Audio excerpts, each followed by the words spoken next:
She had everything the world says a woman should want: a royal title, generational wealth, a name that opened every door on earth. A life so dazzling that ordinary people could only watch from a distance and dream. But in the fall of 2024, something shifted. Photographs of Princess Caroline of Hanover began spreading across Europe, and the moment people saw them, they went quiet. She looked different, fragile in a way no one had ever seen before. The kind of fragile that can't be hidden behind designer clothes or perfect posture.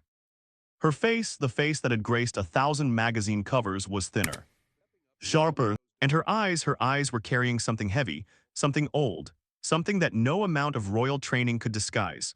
Fans who had followed her for 30, 40 years felt it instantly. This wasn't just age, this wasn't just exhaustion, something was wrong. Comments flooded in from across Europe. Royal watchers, longtime admirers, even people who had simply grown up watching her on television, all asking the same question in different languages. What is really happening to Caroline? And the closer journalists looked, the more unsettling the answer became. Because the truth behind those photographs wasn't just about her health. It was about grief that had never fully healed. About losses that had stacked up quietly, one on top of the other, for decades. About a woman who had spent her entire life being strong for everyone around her, and who was perhaps, finally, showing the world what that had cost her. But to truly understand where Caroline is today, you have to go back to the very beginning. She was born in January 1957 in Monaco, a principality so small you could drive across it in minutes, yet so powerful in the world's imagination that it felt like its own universe. Her father was Prince Rainier III. Her mother was Grace Kelly, the Hollywood actress who had stepped off the silver screen and into a real fairy tale, trading California for a palace on the Mediterranean. Caroline was their firstborn. From her very first breath, she was watched, photographed, written about. The whole world felt like it had a stake in who she would become. She grew up between Monaco and the finest schools in Paris and London. She was educated at the Institut d'études politiques in Paris, fluent in multiple languages, sharp in ways that surprised people who expected only beauty from a princess. By the time she was in her 20s, she had become something rare, a woman who was both royalty and a cultural icon in her own right. Fashion editors competed for her attention. Photographers chased her through Paris. She was called one of the great beauties of her generation, and she wore it effortlessly. But underneath that effortless surface, cracks were already forming. Her first marriage to French businessman Philippe Junot in 1978 collapsed within 2 years. The press had predicted it. Caroline had ignored them. That stubbornness, that fierce refusal to let anyone define her life but herself, would follow her for decades. Then came Stefano Casaraghi, an Italian businessman who made her laugh in ways the cameras rarely caught. He gave her 3 children, Andrea, Charlotte, and Pierre. He gave her something she had always wanted and never quite had. He gave her peace. And then in 1990 he was gone, killed in a powerboat racing accident, their one moment gone the next. Caroline was 33 years old, a widow with 3 small children, standing in front of the entire world with nowhere to collapse. No corner dark enough to grieve in privately. Those who knew her say she was never quite the same after that day. And what happened next, no one saw coming. For a while she did what the Grimaldis have always done. She rebuilt. She straightened her spine. She returned to public life. She showed up to events and smiled, and carried on with the quiet, iron discipline of someone who had learned very early that the show must always go on. In 1999, she married again. Prince Ernst August of Hanover, a German royal with old bloodlines and a complicated reputation. It seemed from the outside like a new beginning. A second chapter written with someone who understood the pressures of royalty from the inside. But Ernst August was not an easy man to be married to. Stories leaked over the years. Explosive outbursts in public, legal troubles, a personality that clashed violently with Caroline's composed, private nature. She never spoke about it openly. She maintained her dignity with remarkable discipline. She attended events, fulfilled her royal duties, and gave the world the version of herself it expected. But behind closed doors, something was breaking, and that's when things took a turn that nobody was prepared for. Those closest to Caroline began to notice a shift sometime around 2015. She was withdrawing, appearing less frequently at events she had attended religiously for years, smiling less in photographs. The woman who had once commanded every room she entered was slowly disappearing. Friends spoke in careful, quiet words. Something was different, something was off. And none of them quite knew how to say it out loud. By 2022, the rumors had grown too loud to ignore. Reports began surfacing, carefully worded, strategically placed, that Caroline and Ernst August had been living separately for years, not separated officially, not divorced, just apart. Sharing a title and a history and very little else. It was the kind of arrangement that happens sometimes in royal families, quiet, undeclared, but understood by everyone in the right circles. Caroline was alone again, and this time she was older, more tired, and carrying decades of grief that had never properly been processed. But the truth behind all of this was even more alarming than people realized, because it wasn't just the marriage that had those around her worried, it was her. Friends who saw her privately began speaking in hushed tones about her health, about weight she had lost that didn't seem intentional, about a fatigue that went deeper than stress or sadness, about eyes that had lost some essential light. And then the photographs came.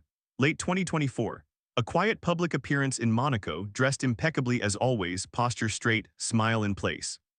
But visibly, undeniably thinner. Her cheekbones too sharp, her wrists too delicate, her eyes carrying something the camera couldn't look away from. The reaction across Europe was immediate. Speculation exploded. Was it illness? A private health battle she had been concealing for months, something more serious than anyone had been told? Journalists reached out to the palace. Representatives responded with careful, measured language that answered nothing and hinted at everything. And in royal circles, silence like that is never an accident. No one expected this from a woman who had always seemed completely untouchable. The turning point arrived without any announcement, which somehow made it worse. In early 2025, Caroline began missing events she had never missed before. A major charity gala in Monaco. A family occasion tied directly to the Grimaldi name. Public moments that had been fixed points on her calendar for as long as anyone could remember. Palace officials offered explanations. She was resting, she had a prior commitment. The language was polished and vague in equal measure. But those who had watched Caroline for decades recognized something in her absence that the official statements couldn't cover. Royal biographers who had spent years studying the Grimaldi family began speaking more openly than they had before. One observed that Caroline had always been the invisible backbone of the Monaco royal family, the one who quietly held everything together when things fell apart. The one who showed up when no one else could. If she was stepping back now, it was because she had reached a limit. And when you lay out the full weight of what she had carried over the course of her life, that limit becomes terrifyingly easy to understand. Her mother killed in a car crash when Caroline was just 25. The grief of that loss, sudden, violent, public, had no proper outlet. She was a princess. She had to keep moving. Her second husband, gone in an instant at the height of their happiness. 3 young children watching her face to see how they should react. She couldn't collapse, she was their anchor. A third marriage that slowly hollowed out behind a wall of silence. Decades of scrutiny, of performing composure she didn't always feel. Of being watched and photographed and written about during every private moment she was never fully allowed to have. Those closest to her speak now of a kind of exhaustion that has no simple cure. A tiredness that lives in the bones. A weight that builds up quietly over years and decades until one day you simply can no longer pretend it isn't there. And for the first time in her life, Caroline stopped pretending. As concern for Caroline grew publicly, something unexpected happened on the other side of the palace walls. Rather than retreating further into denial, those around her began allowing a more honest picture to surface. Quietly, carefully, but unmistakably. Sources close to the princess confirmed what many had already feared. Her health was not at its strongest. The weight loss was real. The fatigue was real. The emotional toll of the past several years, the separation, the unresolved grief, the loneliness that comes with being royalty without a partner, had left visible marks. But here is the part that the headlines consistently missed. Caroline was not broken, she was depleted, and there is a profound difference between those two things. People who spent time with her during this period described a woman who was still sharp, still fully present, still deeply, fiercely connected to her children and grandchildren. Still possessed of that quiet authority she had carried since birth. She had not retreated from life, she had retreated from performance. For a woman who had been performing for the world since the day she was born, that distinction was everything. But the palace remained opaque. Answers remained elusive. And in that silence, the darkest possibilities continued to echo. Would she return? Would she ever fully step back into the light she had occupied for so long? Or was this quiet withdrawal, this deliberate choosing of herself over expectation, the final, most honest thing she would ever give to the world. Today, Princess Caroline of Hanover remains largely away from the public eye.